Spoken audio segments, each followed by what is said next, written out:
Cameron, you won't believe what this episode is called. I named it Hidden Treasures. How did we know it would be here? Wow. So that's how all these things kind of fit in, eh? Right, your first question.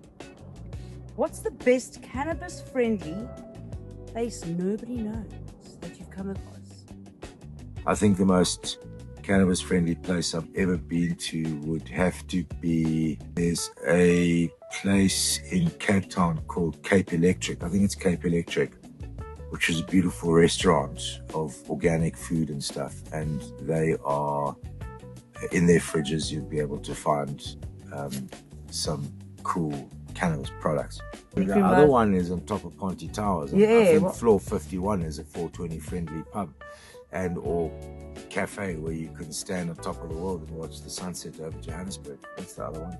So the living room in downtown Mabenang, where apparently there are all these just plants in this huge room and everybody's allowed a welcome to come and smoke there. It was just a safe space for everybody to smoke and everybody knew about it. So I thought it's a spot we need to definitely go and check out. Here's a good one. What's the weirdest smoke spot you've ever found? Oh, there's hundreds, man. The weirdest? The weirdest? I'll give you mine.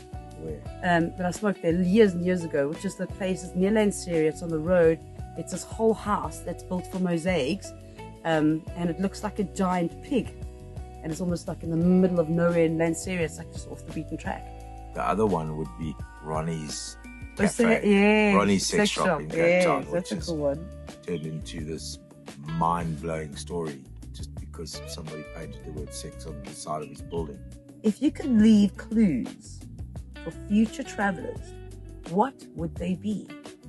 There'd be smoke signals. A smoke signal, this is a smoke signal. Yes, provided that it's not on a private property. Not worrying anyone. And if it is, it's not going to affect any of the people living in the environment. Out in nature, in a cave, on a beach, in a tree, up a trail, wherever you go and enjoy the cannabis culture, you can take a picture of where you are.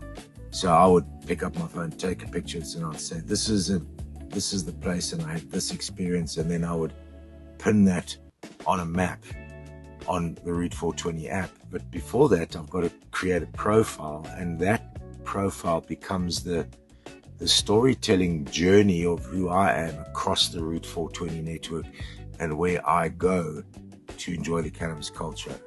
Are the best places ever advertised? So they never advertised, besides on our socials, to the closed community that we are. So it stays in-house. We're not just going to have random people at our stoner community smoke spots. That's what I want to know. I don't want to be like there. No, that's not so. If I'd never met you before and I decide to jump on Route 420 and come to this smoke signal on this day where you happen to be here, this is the building of a community, and this is the connection that I think we all deserve. And it becomes a place where we get to go to other people's little hidden secrets or gems, whatever you want to call it. And they're hidden because they've never been put out into the public domain. Well, the next part of Smoke Signals will come in our next episode, where I'll ask you a little bit more about why it has to come about. But for now, my bum's getting really sore on this rock. Okay. So I think we should say goodbye and maybe chat to people next time. Keep rolling, guys. Look forward to seeing you soon.